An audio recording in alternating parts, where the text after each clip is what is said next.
AK-47, all right? It's an arsenal made in America, but you know, back then it dated late 1940s. Created by Colonial Vic. When you hold this weapon nice and high, stay on the plastic because you will get burnt. Nice and tight and lean forward. Bring your cheek to your buttstock to look through your sights. You see this little rear notch? Yep. That's your rear sight. You want to look through your notch at your front sight post. You want to center that stick right in the center of that notch, place it on top, hold it down 3 to 5 rounds at a time. One more, we got to get you a lot of power. Yes. You'll feel the difference, all right? Excellent, that's awesome. Now let me put this away and open up.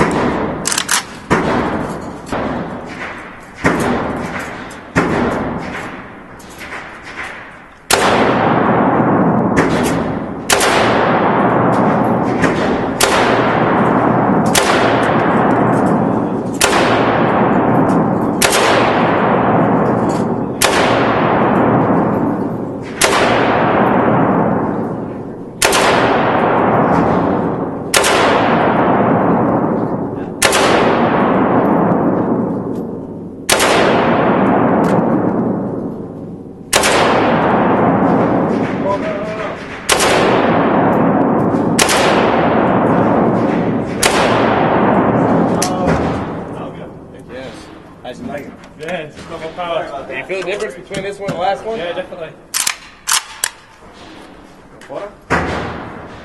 How long did it take us for? Well, 3 days, and we're going on driving to Yosemite. Days to where? We're going to Yosemite after this. A cemetery? Yosemite National Park. Oh, I was like, a cemetery, dude? My bad.